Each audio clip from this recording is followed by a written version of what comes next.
Hello दोस्तों, आप सभी का मेरे यूट्यूब चैनल में वेलकम है। और आज का टॉपिक क्या रहने वाला है, आपने थंबनेल देख ही लिया होगा। तो इस टॉपिक स्टार्ट करने से पहले आपसे एक रिक्वेस्ट है कि आप अपनी पढ़ाई को इम्पोर्टेंस देते हुए ये सब करें। लड़की से बात कैसे करना है, लड़की को इम्प्रेस कैसे करना है, लड़की को गर्लफ्रेंड कैसे बनाना है, पढ़ाई को डिस्टर्ब ना करें, क्योंकि आगे चलकर आपकी पढ़ाई, आपकी स्किल ही काम देने वाली है। हाँ, लड़की भी साथ दे सकती है, ऐसा नहीं है कि वो छोड़ के चली जाएगी। वो तो आपके बिहेवियर, आपके कैरेक्टर और आपके इमोशंस, इन सब पे डिपेंड करता है। तो आपसे रिक्वेस्ट है कि पढ़ाई करते हुए ये सब करें और पढ़ाई को ज़्यादा इंपॉर्टेंस दें। लेकिन कहीं ना कहीं जब आप किसी लड़की से बात करने की ट्राई करते हैं, उसको इम्प्रेस करने की ट्राई करते हैं, तो आपके अंदर कॉन्फिडेंस के साथ साथ कम्युनिकेशन स्किल भी बढ़ता है। आपको समझ में आता है कि हाँ, कैसे हमें बात करनी है सामने वाली से और कैसे हमें उसको इम्प्रेस करना है। तो ये एक लाइफ का पार्ट है, इसको हम बहुत ज़्यादा साइड करके नहीं चल सकते हैं। तो इसलिए मैं आपके लिए ये टॉपिक लेकर आई हूँ। तो चलो स्टार्ट करते हैं कि कॉलेज की लड़की को कैसे इम्प्रेस करें, कैसे उससे बातें करें, कैसे उसको अपनी गर्लफ्रेंड आप बना सकते हैं। तो आपको बहुत सारी चीज़ों को ध्यान में देना है कि आप जिस लड़की को पसंद करते हैं वो लड़की सबको पसंद आ रही है, हर कोई इस लड़की को पसंद कर रहा है, आप भी उसी भीड़ में शामिल हैं, या फिर कोई एक ऐसी लड़की है जो बहुत ज़्यादा शाय रहती है, डरी डरी सी रहती है, बहुत ज़्यादा बातें नहीं करती है, किसी से बात भी करने में उसको ऑकवर्ड फील होता है। एक ऐसी लड़की को पसंद करते हैं, या फिर एक नॉर्मल लड़की जो एटीट्यूड वाली भी नहीं है, ज़्यादा पढ़ने में तेज़ भी नहीं है, ज़्यादा चुप भी नहीं रहती है, एवरेज में आती है। तो पहले कंडीशन में मैंने बताया कि एक ऐसी लड़की जो बहुत ज़्यादा खूबसूरत है, एटीट्यूड वाली है, जिसके पीछे पूरी कॉलेज पड़ी है, आप भी उसी में से एक हैं, आप भी चाहते हैं उसी लड़की को इम्प्रेस करना।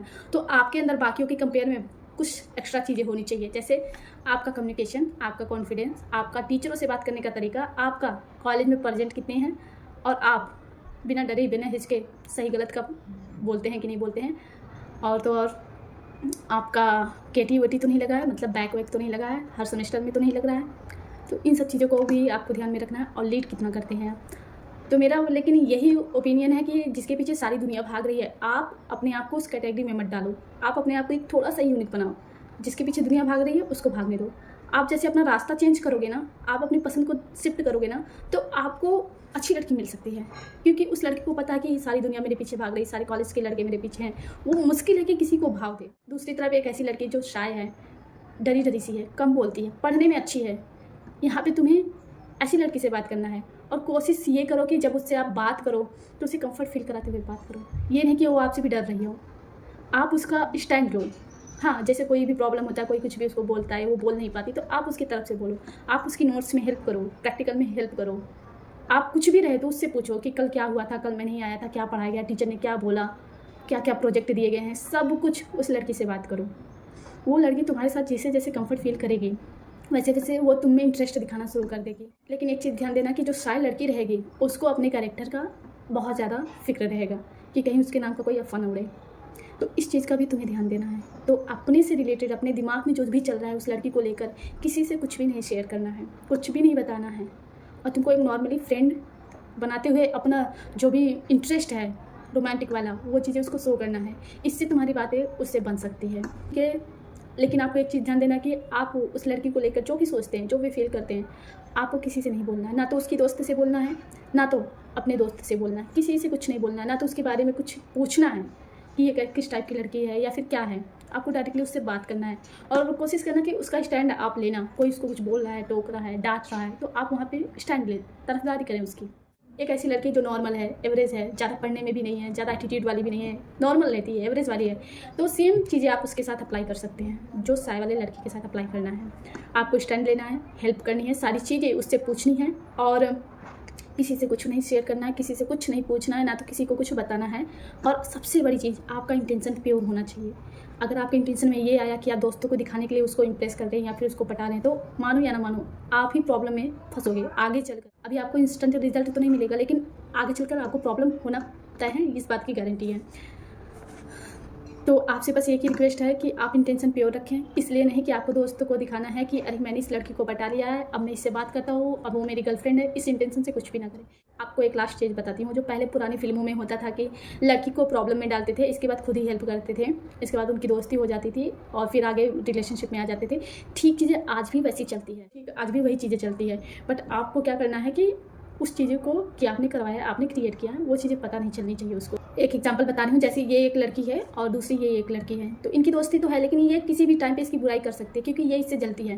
तो तुम्हें क्या करना है, जब सर इसको कुछ बोले, डांटे, तुम्हें उसी बात को लेकर टीच करना है, तुम्हें चिढ़ाना है। जब तुम चिढ़ाओगे, बोलोगे, तो इसको क्या लगेगा, बुरा लगेगा। इसको ये लगेगा कि ये जो मुझे बोल रहा है ना, इसकी वजह से बोल रहा है। समझ में आ रहा है? हाँ, तो कहीं ना कहीं ये तुमसे फाइट तो करेगी, ये तुमसे फाइट करेगी, लेकिन ये सोचेगी कि आप उस लड़की की तरफदारी कर रहे हैं, तो आपको फिर सेम सारी प्रॉब्लम इसको बतानी है। हाँ, कि ऐसा ऐसा हुआ था, ऐसा ऐसा हुआ, मैंने ऐसा ऐसा बोला, तो इसका जो बिहेवियर है इस लड़के के अगेंस्ट जाएगा, तो आपका इसका कनेक्शन बहुत अच्छे से बन जाता है। वो पहले ज़माने वाली मूवी जैसे कि मैंने बताया कि अभी भी वो चीज़ें होती है, प्रॉब्लम क्रिएट करो, प्रॉब्लम में डालो और खुद ही सोल्यूशन दो और उसकी हेल्प करो। अगर कोई लड़की आपकी जूनियर है तो कैसे उस लड़की को इम्प्रेस करना है, कैसे उस लड़की से बात करना है। तो कॉलेज में बहुत सारे फंक्शन होते हैं, फंक्शन का प्लानिंग होता है कि हम लोग फंक्शन के दिन क्या करने वाले हैं, कैसे डेकोरेशन होगा, क्या क्या पार्टी होगी, क्या क्या खाने पीने का, या फिर कौन कौन क्या क्या परफॉर्मेंस करने वाला है। तो आपको क्या करना है कि जब आप उसकी क्लास में जाएंगे, सीनियर जाते हैं जूनियर के क्लास में और बताते हैं कि क्या क्या होने वाला है, कौन कौन पार्टिसिपेट कर रहा है, तो ये सीनियर का काम होता है। तो उस टाइम आप कुछ भी हो तो उस लड़की को इंडिकेट करें, उस लड़की को उठाएं। केवल फंक्शन के टाइम में ही नहीं, कभी भी कोई भी टीचर डे हुआ, कुछ भी हुआ, आप उस लड़की को बार बार पॉइंट आउट करें। तो इससे भी क्या होगा ना कि उसको समझ में आएगा कि इसको मेरे में इंटरेस्ट है। और फिर कभी ऐसे जाते वाते मिल गई तभी आपको बात करना है, तो उसको समझ में आना चाहिए कि आप इंटरेस्टेड हो इसमें, ये काम आपको करना है और डायरेक्टली बात करनी है, हेलो हाय कैसी हो, ये सब भी करना है। लेकिन एक चीज़ को और भी ध्यान देना है, जो बहुत सारे लड़के करते हैं, अगर एक लड़की को पसंद करते हैं उसी लड़की के पीछे जाएंगे और उसी से सब कुछ हेल्प मांगेंगे, बुक पूछेंगे, सब कुछ करते हैं, लेकिन ये नहीं करना है। देखिए, आपको 2 से 4 दिन करना है सेम लड़की से, आप हेल्प मांगो, बुक मांगो, नोट्स मांगो, टीचर ने क्या बोला सब कुछ पूछो, लेकिन फिर बीच में आपको 3-4 दिन का गैप ले लेना। आपको दूसरी किसी लड़की से सारी बकवास करनी है, चीज़ें को पूछना है, ताकि उसको ये लगे कि नहीं यार ये तो मेरे से बात कर रहा था, अब उससे बात कर रहा है। लेकिन अगर आप कंटिन्यू एक ही लड़की से करोगे ना बात, तो उसको ये लगेगा ये मुझे पटाना चाहता है, मुझसे बात करना चाहता है, मुझे गर्लफ्रेंड बनाना चाहता है, इसलिए बार बार सब कुछ मुझसे ही पूछा है। तो आपको कंटिन्यूसली नहीं करना, आपको बीच बीच में ब्रेक लेना है, फिर उसकी तरफ जाना है। आपको पहले ध्यान देना, फिर ध्यान को ख़त्म करना। तो ये चीज़ें आपको कंटिन्यू करनी है। और लास्ट में आपसे ये रिक्वेस्ट है, जब आपकी बातें बहुत अच्छे से होने लगे, आपका कनेक्शन बिल्डअप हो जाए, और कनेक्शन बनाने में सबसे ज़्यादा इंपॉर्टेंस होता है इमोशनल कनेक्शन बनाना है। हाँ, अगर इमोशनल कनेक्शन बन गया तो फिर आप दोनों चाह कर भी अलग नहीं हो सकते। तो इस पर ट्राई करना और कोशिश करना कि किसी एक लड़की से ही नहीं बात करना, किसी एक लड़की के पीछे नहीं पड़ना। कम से कम 3-4 लड़कियों से बात करना, जिससे तुम्हें एक्सपीरियंस भी होगा कि कैसे लड़कियों से बात करते हैं, तुम्हारा कॉन्फिडेंस भी बढ़ेगा। इन सब चीज़ों पे ध्यान देना। किसी एक लड़की के पीछे जाकर अपना टाइम मत वेस्ट करना, क्योंकि ज़रूरी नहीं है कि वो लड़की तुम्हें मिल ही जाएगी। और दूसरी बात, किसी से कुछ पूछना ही नहीं कि उसका बॉयफ्रेंड है कि नहीं है, मैं इसको पसंद करता हूँ तो मेरी बात करवा दो, ऐसा कुछ भी नहीं करना है। जो भी करना है तुम्हें ही करना है, तो तुम्हारी बात आगे बढ़ सकती है। तो आप मुझे सजेस्ट करें कि नेक्स्ट वीडियो किस टॉपिक पे होना चाहिए। जाते जाते लास्ट टाइम मैं आपसे यही कहना चाहती हूँ, आप अपनी पढ़ाई को उतनी ही इंपॉर्टेंस देना जितना आप खाने पीने को और जीने को देते हो, और कोशिश करना कि अर्निंग आपका फर्स्ट प्रेफरेंस हो। हाँ, कॉलेज टाइम में बहुत सारे बच्चे अर्निंग के साथ साथ में पढ़ाई करते हैं, तो अगर आप कर सकते हो करो, अगर नहीं कर पा रहे तो कोई बात नहीं, कॉलेज कंप्लीट कर लो। कॉलेज कंप्लीट करने के बाद वैसे भी आपको टेंशन होगी अर्निंग का, तो कॉलेज एक ऐसा टाइम है जहाँ पे बहुत सारी मस्तियाँ कर सकते हो, बहुत ज़्यादा खुश रह सकते हो। फ्यूचर की तो मत सोचो, कॉलेज टाइम में मत सोचो फ्यूचर का, बस पढ़ाई पे ध्यान दो, उस वक्त पे ध्यान दो, इंजॉयमेंट पे ध्यान दो। करना जितना भी मैंने बात बताया लड़की को इम्प्रेस करने के लिए, लड़की से बात करने के लिए, वो आपके अंदर आ ही जाए तो आपकी बातें बन सकती है। फिलहाल मैं थैंक यू, आपने इतना देर तक वॉच किया, और मैं नेक्स्ट वीडियो किस चीज़ पे लाऊँ आप मुझे सजेस्ट करना। Thank you.